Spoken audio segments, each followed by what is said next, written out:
आज हम adobe Illustrator की वीडियो नंबर 2 में हम डिफरेंट टूल्स देखेंगे। डिफरेंट टूल्स में हम क्या क्या देखेंगे? सबसे पहले हम देखेंगे rectangle tool, rounded rectangle tool, ellipse tool, star tool. उसके बाद हम देखेंगे selection tool, direct selection tool, switch. उसके बाद स्विचेस आपके क्या होते हैं इलस्ट्रेटर में हमारे पास, और स्ट्रोक क्या होती है। तो वन बाय वन हम इन सारे जो टॉपिक्स हैं इनको हम देखेंगे और ये इलस्ट्रेटर में कैसे हम इनको यूज़ करते हैं और इनसे क्या क्या काम ले सकते हैं वो भी हम देखेंगे इस वीडियो में। सबसे पहले है रेक्टेंगल टूल। ये आपका एक बॉक्स नज़र आ रहा होगा, ये रेक्टेंगल टूल। आप इस पर अगर क्लिक करें तो ये रेक्टेंगल माउस का कर्सर लेके जाएं तो आपको ये शो करेगा रेक्टेंगल टूल। इसको अगर आप लेफ़्ट क्लिक करे रखें तो ये बहुत सारे आपको डिफरेंट शेप्स देगा। इसके अंदर राउंडेड रेक्टेंगल टूल भी है, एलिप्स टूल भी है, पॉलीगॉन टूल भी है, स्टार टूल भी है और फ्लेयर टूल भी है। ये सारे जो हैं वो एक्चुअली हमारे पास जो है वो बिल्ट इन शेप्स हम उन्हें कह सकते हैं। रेक्टेंगल सबको पता है कि रेक्टेंगल कैसी होती है। राउंडेड रेक्टेंगल ऐसी है कि इसके जो कॉर्नर्स हैं वो हमारे पास राउंड होंगे। एलिप्स टूल में हम एलिप्स ओवल शेप कह सकते हैं इसको, और इसको अगर हम सर्कल भी इसके थ्रू बना सकते हैं। पॉलीगॉन टूल आ गया, स्टार टूल आ गया हमारे पास। तो सबसे पहले हम रेक्टेंगल टूल को सिलेक्ट कर लेते हैं। रेक्टेंगल टूल पे वो अगर हमने कमांड के बगैर सेलेक्ट करना है तो हमने यहाँ पे क्लिक कर लेंगे तो ये हमारे पास सिलेक्ट हो जाएगा। और अगर हम इसकी हमारे पास कमांड है कि अगर हम M प्रेस करते हैं अपने कीबोर्ड से तो ये रेक्टेंगल टूल ऑटोमेटिकली सिलेक्ट हो जाएगा, क्योंकि इलस्ट्रेटर में इसकी जो कमांड है रेक्टेंगल टूल की वो M है। तो अगर हम देखें ये अब जैसे ही हमने रेक्टेंगल टूल सेलेक्ट किया तो हमारे पास ये कर्सर इस शेप का हो गया। इसमें ये कि अगर आप देखें इस यहाँ पे क्लिक करें और इसको अपने माउस को आप ऐसे ड्रैग करें तो आपके पास क्या हो रहा है कि एक रेक्टेंगल बनी हुई है आ रही है। ठीक है, ये रेक्टेंगल है तो इसका मतलब है इसके 4 कॉर्नर्स हैं। ये देखें, अगर आप इसको आप साइड पे क्लिक करें तो ये हमारे पास एक रेक्टेंगल बनी हुई आ गई, जिसका जो है रेक्टेंगल जो है वो हमारे पास किस कलर की है? वाइट कलर की। अगर हम इसका कलर यहाँ से चेंज करना चाहते हैं तो ये स्विचेस होते हैं। स्विचेस पे हम बाद में भी दोबारा आएंगे। सबसे पहले हमने देखा है कि हमने रेक्टेंगल को कैसे क्रिएट किया है। अगर आप रेक्टेंगल को इस तरह ड्रैग एंड ड्रॉप करके माउस से बनाना नहीं चाहते तो आपने रेक्टेंगल टूल पे सिलेक्ट करना है। और अगर आप कोई स्पेसिफिक डायमेंशंस की रेक्टेंगल बनाना चाहते हैं, आपको लेंथ एंड विड्थ उसकी पता है, तो अब आपने आके यहाँ पे क्लिक करना है और ये आपसे पूछ रहा है जिस डायमेंशंस में आपकी फ़ाइल बनी हुई होगी ये उस डायमेंशंस में आपसे उस रेक्टेंगल की डायमेंशन पूछ रहा है। जैसे हम इस पर क्लिक करते हैं, जो डायमेंशंस आ रही हैं तो हमारे पास एक रेक्टेंगल यहाँ पे बनी हुई आ गई है। इस रेक्टेंगल का अगर हमने साइज़ छोटा या बड़ा करना है तो यहाँ से ये ड्रैग कर सकते हैं। हम यहाँ से ड्रैग कर सकते हैं, यहाँ पे क्लिक करके माउस को ड्रैग कर सकते हैं तो हमारे पास ये रेक्टेंगल का साइज़ जो है वो चेंज हो सकता है। इसके बाद रेक्टेंगल के बाद हमारे पास आ जाता है राउंडेड रेक्टेंगल टूल। इसी तरह हम यहाँ पे क्लिक करते हैं और यहाँ पे अपना माउस को क्लिक करने के बाद ड्रैग करते हैं तो हमारे पास देखेंगे राउंडेड रेक्टेंगल बन गई। राउंडेड रेक्टेंगल का क्या मतलब है कि हमारे पास जो इसके कॉर्नर्स हैं वो राउंडेड हैं। इसी तरह हमारे पास नेक्स्ट टूल यहाँ पे आ जाता है एलिप्स टूल। एलिप्स टूल अगर हम माउस को पकड़ के ड्रैग किया तो हमारे पास ये ओवल शेप बन गई है। इसी तरह हमारे पास आ जाता है स्टार टूल। स्टार टूल पकड़ के क्लिक किया और हमारे पास ये स्टार की शेप आ गई। अब हमने हमने ये फर्स्ट तरीके से हमने देखे थे कि हमने जो माउस को क्लिक करते थे और देन ड्रैग करते थे। अगर हम चाहते हैं कि हमारा जो इन सारी शेप्स को मैं डिलीट कर, अगर हम चाहते हैं कि हम जो है वो इक्वल जो है वो डिस्ट्रीब्यूट हो, उसकी लेंथ एंड विड्थ जो है ना, अगर हम लेट से हमने रेक्टेंगल यहाँ पे सिलेक्ट कर लेते हैं, रेक्टेंगल सेलेक्ट कर लिया। अब हम चाहते हैं कि रेक्टेंगल की जो लेंथ और विड्थ है वो इक्वल हो, यानी हम स्क्वायर शेप बनाना चाह रहे हैं तो हमने क्या करना है कि शिफ्ट प्रेस करना है और देन अपने माउस को क्लिक करके वहाँ से ड्रैग करना है। तो अब हम देखेंगे कि जो इसकी जो डायमेंशंस हैं वो लेंथ एंड विड्थ की सेम है। अभी इसने क्या किया कि हमने देखें, दोबारा इसको करते हैं कि हमने शिफ्ट प्रेस किया है और यहाँ से सबसे पहले रेक्टेंगल टूल सेलेक्ट किया, शिफ्ट प्रेस किया, माउस को यहाँ पे क्लिक किया और जिस डायरेक्शन में हम इसको मूव करेंगे अपने माउस को, ये उस डायरेक्शन में ही आपको स्क्वायर शेप बना के देना चाहिए। इसको अगर हम यहीं से क्लिक करके इस तरफ ले जाएं तो इस तरफ की शेप आ जाएगी, इस तरफ करेंगे और इस तरफ करेंगे तो इस तरह की शेप आ जाएगी।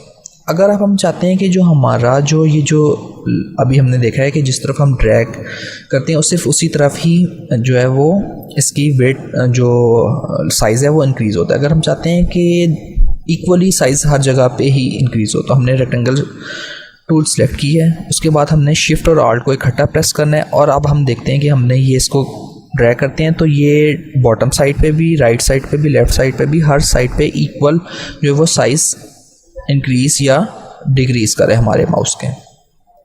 तो ये फ़र्क है कि अगर हम शिफ्ट प्रेस करके कोई शेप बनाते हैं तो क्या फ़र्क पड़ेगा और अगर हम शिफ्ट और आल्ट प्रेस करके कोई शेप बनाते हैं तो क्या डिफरेंस आएगा हमारे पास। इसी तरह सेम केस इलिप्स टूल के लिए भी है।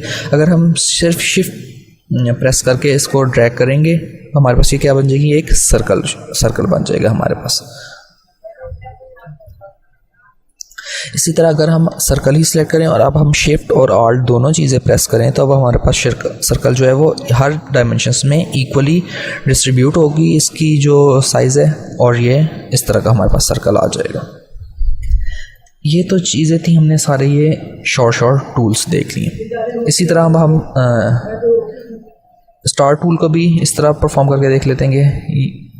ये शिफ्ट और आल्ट के साथ है और ये सिंपल शिफ्ट के साथ। अब हम इसके बाद हमने सिलेक्शन टूल को बाद में क्यों रखा है। सिलेक्शन टूल होता है कि कोई भी, लेट से अब हम ये रेक्टेंगल टूल वापस सेलेक्ट कर लेते हैं। रेक्टेंगल टूल हमने सेलेक्ट कर लिया और लेट से एक रेक्टेंगल बना लिया हमने माउस को ड्रैग करके। अब सिलेक्शन टूल क्या होता है। सिलेक्शन टूल है हमारे पास ये फर्स्ट वाला हमारे पास क्या है, सिलेक्शन टूल। इसकी कमांड है हमारे पास V।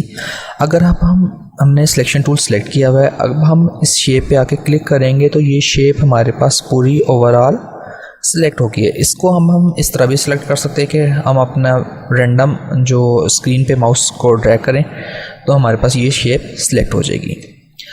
इसमें क्या होता है कि हमें नज़र आ रहा है कि रेक्टेंगल हमारे पास है, इसके 4 जो है वो कॉर्नर से हमारे पास। ये फर्स्ट कॉर्नर इसको कह देते हैं, सेकंड, थर्ड एंड फोर्थ। अब हम चाहते हैं कि अब सिलेक्शन टूल ने क्या करना है कि इस चारों को ना ओवरऑल जो हमारे पास रेक्टेंगल है वो इकट्ठी ही सिलेक्ट करनी है।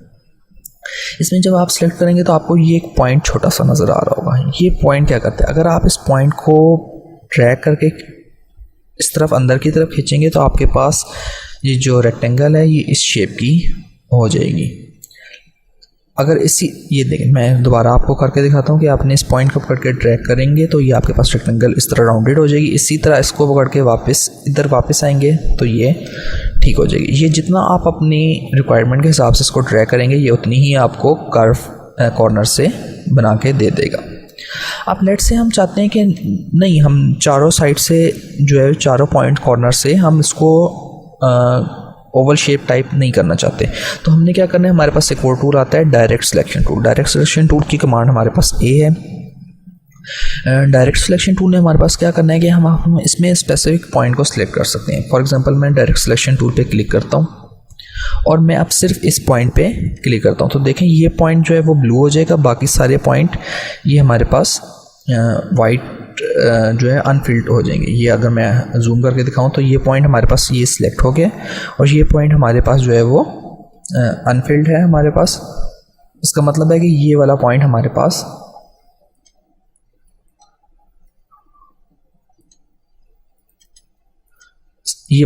सिलेक्ट हुआ। अब हम इस पॉइंट को ड्रैग करते हैं तो हमारे पास सिर्फ ये पॉइंट हमारे पास क्या बनेगा, कर्व में होगा।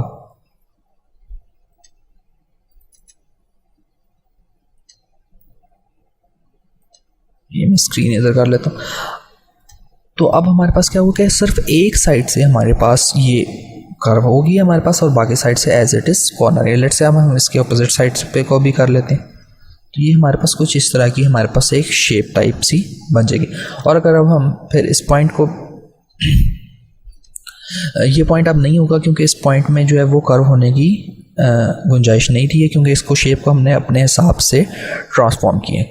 अब देखें, अगर हम कंट्रोल और Z इकट्ठा प्रेस करेंगे तो जो हमने रिसेंट चेंजेस की थी अपनी शेप में वो वापस हो जाएंगी। कंट्रोल Z में प्रेस करता हूँ तो ये शेप मेरे पास वापस होगी। तो मैं दोबारा कंट्रोल Z एक और बारी करता हूँ तो ये प्रेस हो जाएगी। अगर आप कंट्रोल Z की कमांड देखना चाहते हैं तो ये एडिट में कॉपी, इधर डिफरेंट ऑप्शंस हैं। अंडू की कमांड है कंट्रोल Z, और अगर आप वापस दोबारा जो चीज़ अंडू की आपने उसे रीडू करना चाहते हैं तो शिफ्ट कंट्रोल Z की आपके पास कमांड हो जाएगी। इसके बाद जो अगर आप अब हम देखते हैं स्विचेस होते हैं हमारे पास हमारे कलर्स। स्विचेस का ये हमारे पास पोर्शन है। अगर आपके पास किसी के पास ये पोर्शन ना आ रहा हो तो आपने क्या करना है, विंडो पे क्लिक करना है और यहाँ पे आपके पास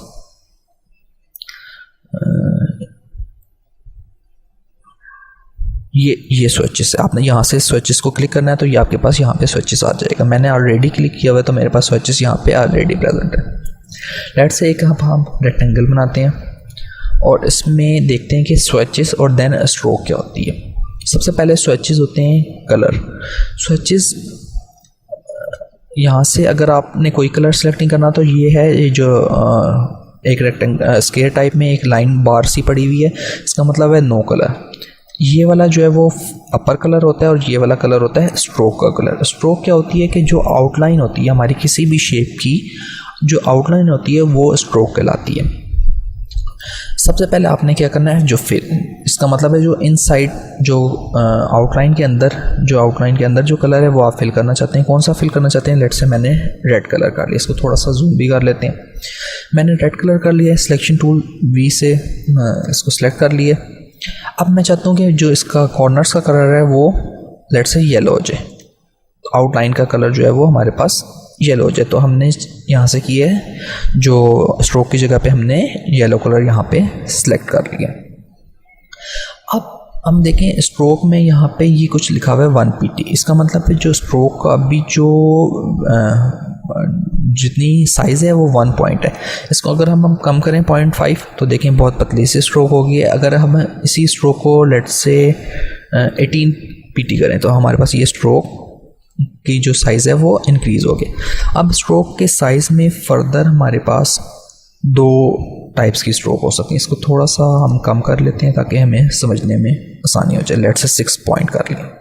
अब देखें ये हमारे पास, इसको मैं और जूम कर देता हूँ, ये हमारे पास जो है वो हमारी ओरिजिनल आउटलाइन थी जो हमारे रेक्टेंगल की थी। अब स्ट्रोक जब हमने अप्लाई की तो हाफ स्ट्रोक इस लाइन के लेफ़्ट साइड पे होगी है और हाफ, जिसको हम आउटसाइड भी कह सकते हैं, और हाफ स्ट्रोक हमारे इसके इनसाइड होगी है। अगर हम चाहते हैं कि हमारी पूरी की पूरी स्ट्रोक हमारे जो है वो शेप के इनसाइड हो जाए तो ये हमारे पास एक स्ट्रोक का पैनल आ रहा है हमारे पास। अगर ये आपके पास ना आ रहा हो तो विंडो और यहाँ पे ये स्ट्रोक का आपने इसको क्लिक कर लेना तो आपके पास ये ऐसा पैनल आ जाएगा। सबसे पहले है कि जो स्ट्रोक है उसका वेट क्या होगा, उसका कैप्स, उसकी मतलब जो कॉर्नर से है वो कैसा होना चाहिए। अभी यहाँ पे कोई फ़र्क नहीं पड़ेगा क्योंकि इस शेप में इससे कोई फ़र्क नहीं पड़ता है। उसके बाद उसके कॉर्नर्स कैसे होने चाहिए, राउंडेड ज्वाइन होने चाहिए। तो इसका मतलब ये देखें आप, मैं इसको वापस क्लिक करता हूँ तो ये जो कॉर्नर्स हैं स्ट्रोक के ये कैसे होने चाहिए, वो पूछ रहा है कैसे होने चाहिए। तो अगर सिंपल मीटर ज्वाइन होने चाहिए तो इसका मतलब है जो शार्प ज्वाइन होता है हमारे पास। उसके बाद अगर हम कहते हैं कि राउंड ज्वाइन होने चाहिए तो हमने यहाँ पे क्लिक कर लेना है। और अगर इस तरह कट शेप ज्वाइन आप चाहते हैं तो आपने इस पर क्लिक करना है। अभी हम सिंपल ही ज्वाइन देते हैं। उसके बाद है अलाइन स्ट्रोक। अलाइन स्ट्रोक में फर्स्ट वाला है align stroke to centre. Centre का मतलब है कि हाफ स्ट्रोक इनसाइड होगी और हाफ स्ट्रोक शेप के आउटसाइड होगी। अगर आप चाहते हैं कि सारी ही स्ट्रोक शेप के इनसाइड हो जाए तो आपने यहाँ पे क्लिक करना है। तो आप देखें कि जो शेप है सारी स्ट्रोक उसके अंदर आपके पास आ गई। अगर आप चाहते हैं कि ये सारी स्ट्रोक शेप के आउटसाइड हो जाए तो ये थर्ड वाला आपने बटन क्लिक कर लेना। थर्ड वाला बटन जब आप क्लिक करेंगे तो सारी शेप आपके पास आउटसाइड चल जाएगी। इसके बाद है हमारे पास डैश लाइन। अगर आप चाहते हैं कि ये जो स्ट्रोक है ये आपके पास as a dash line show हो रही है तो आपने इस पर क्लिक कर लेना है। तो ये देखें ये शेप की जितनी भी स्ट्रोक की वेट था इसने उसको डैश लाइन में क्लिक कर दिया। फिर अगर आप चाहते हैं कि आपने गैप डिफरेंट करना है तो ये गैप भी आ जाएगा आपके पास। अगर आप फिर गैप के बाद दोबारा डैश अप एक आपने गैप प्रोवाइड किया, गैप इतना प्रोवाइड किया, फिर आप चाहते हैं कि उसके बाद दोबारा जो है वो गैप के बाद फिर कुछ डैश आए आपके पास तो फिर आप इस तरह करेंगे तो गैप के बाद जो दोबारा डैश आएंगे तो उनकी जो है वो जो पॉइंट है जितना पॉइंट आप रखना चाह रहे होंगे उतना हो जाएगा। अगर आप वापस ही इनका पॉइंट देखें अभी 6-7 पॉइंट पे ये जो पहला स्ट्रोक का पॉइंट था वो हमारा 12 है, फिर उसने 12 का गैप दी है। ये जो गैप है ये 12 पॉइंट का होगा और देन जो सेकंड स्ट्रोक है वो उसका पॉइंट डैश में इतना होगा। इसी तरह आप अपनी इसको ट्रांसफॉर्म कर सकते हैं। तो ये जो थे हमारे पास स्विचेस एंड स्ट्रोक। अच्छा, इसमें अगर हम थोड़ा सा फर्दर देखें स्विचेस को, तो स्विचेस में ये कुछ बाय डिफ़ॉल्ट कलर्स हमारे पास, एक शेप भी हम यहाँ से सिलेक्ट कर लेते हैं। लेट्स से अब हम सर्कल की शेप हम यहाँ से सिलेक्ट कर लेते हैं, और स्ट्रोक को हम क्या करते हैं, यहाँ पे भी क्लिक करके आप ऑफ कर सकते हैं, ये इधर राइट साइड पे, और यहाँ से भी आप क्लिक करके ऑफ कर सकते हैं। अब हमारे पास एक ये सर्कल आ गया। यहाँ पे जो है बाय डिफ़ॉल्ट कलर्स थोड़े से कलर पड़े हुए हैं। अगर आप इनमें से कोई कलर सेलेक्ट करना चाहते हैं तो आप तो यहीं से क्लिक कर लेंगे, लेकिन अगर आप चाहते हैं कि आपने अपना कोई और स्पेसिफिक कलर सेलेक्ट करना है तो आपने क्या करना है, ये जो फिल एक्स है इस पर डबल क्लिक करना है। डबल क्लिक करेंगे तो आपके पास एक विंडो पॉपअप हो जाएगी। इस विंडो पॉपअप में आपको अगर आप इस पॉइंटर को ड्रैग करें तो यहाँ पे देखें कलर चेंज हो रहा है, ये कलर चेंज हो रहा है। अगर आप लेट से ओके करते हैं तो आपका ये शेप का कलर चेंज हो जाएगा। इसको मैं दोबारा पॉपअप करता हूँ विंडो को। इसमें देखें ये भी एक पॉइंटर है, ये पॉइंटर है कि कलर स्कीम जो है कौन सी रखना चाहते हैं। लेट से आप कलर स्कीम ब्लू में आ गए, ब्लू में अब आप फर्दर ब्लू में डिफरेंट जो है वो कलर्स की ऑप्शंस होती हैं, तो आपने इसको ड्रैग करके अगर आप चाहते हैं कि कोई कलर सेलेक्ट करना तो यहाँ से सिलेक्ट कर सकते हैं।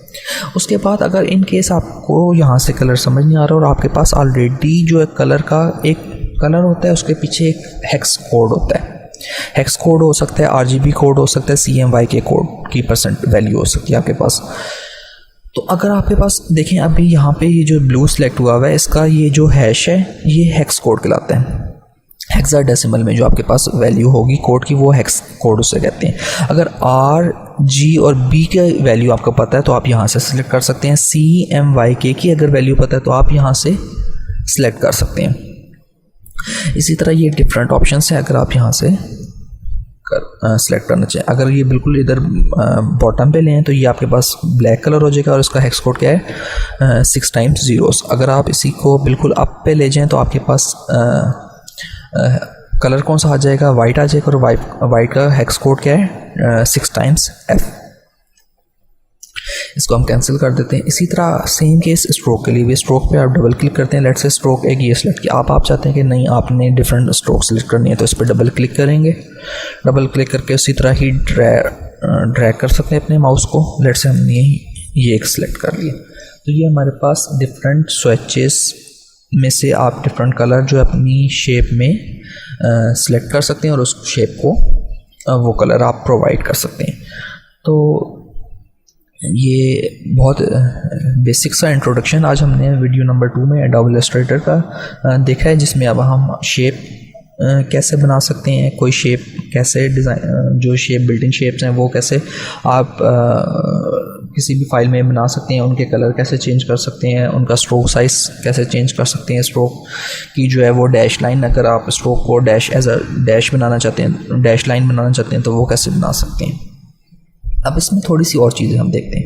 एक एलिप्स टूल्स, एक हम सर्कल बना लेते हैं, इसकी स्ट्रोक हम ऑफ कर लेते हैं। इसी तरह एक हम रेक्टेंगल बना लेते हैं, और एक स्क्वायर भी हमने पहले बना लिया, एक रेक्टेंगल बना लेते हैं। ये वाली जो शेप है इसको हम क्लिक करें और डिलीट या बैक स्पेस का बटन प्रेस करें तो ये डिलीट हो जाएगी।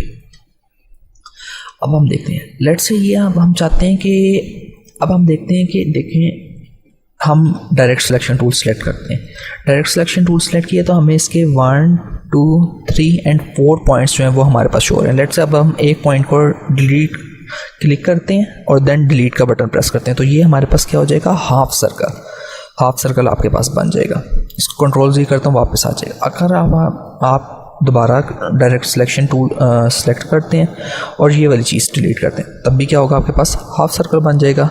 इसी तरह अगर यहाँ से आप इस वाले पॉइंट को डिलीट करेंगे तो तभी आपके पास क्या बन जाएगा, हाफ सर्कल बन जाएगा। और आप डिलीट करना चाहें तो इस तरह ये आपके पास आ जाएगा। सेम इसी तरह के स्क्वायर के लिए, स्क्वायर को यहाँ से आप डिलीट करें तो आपके पास क्या बन जाएगी, एक ट्रायंगल टाइप बन जाएगी। इसका मतलब है कि आपके पास अगर कुछ शेप्स हों तो आपको थोड़ा सा उनको ट्रांसफॉर्म करके अपने डिफरेंट रिक्वायरमेंट के हिसाब से अपने शेप में ट्रांसफॉर्म कर सकते हैं। इस तरह इसको यहाँ से आप डिलीट करते हैं तो आपके पास एक ये ट्रायंगल बन जाएगी। अगर आप ये इसका मिड पॉइंट है, तो यहाँ पे पकड़ के इस पॉइंट को पकड़ के आप डिलीट करेंगे तो ये ओवरऑल डिलीट हो जाएगी। लेट्स से अब आप ये डिलीट करना चाहते हैं तो आपके पास क्या बन जाएगी, एक सिंपल लाइन बन जाएगी। सो आप इस तरह इनको अपने रिक्वायरमेंट के हिसाब से मॉडिफाई कर सकते हैं शेप्स को, कि आपने कौन सी शेप बनानी है या आपने क्या परफॉर्म करना है। तो अगर आपको कोई भी क्वेश्चन हो इन शेप्स, इन पॉइंट्स, जो हमने थोड़े से पॉइंट्स आज देखे हैं, थोड़े से टूल्स देखे हैं, 8 पॉइंट्स मैं इसलिए कह रहा हूँ कि मैंने जो टाइटल मेंशन किए हैं वीडियो नंबर 2 का, उसमें एज 8 पॉइंट्स इनको मेंशन किया है। अगर आप इन टूल्स में कोई भी आपको कोई क्वेश्चन हो तो आप मुझसे डायरेक्टली पूछ सकते हैं, कमेंट सेक्शन में अपना क्वेश्चन आप ड्रॉप कर सकते हैं। Thank you.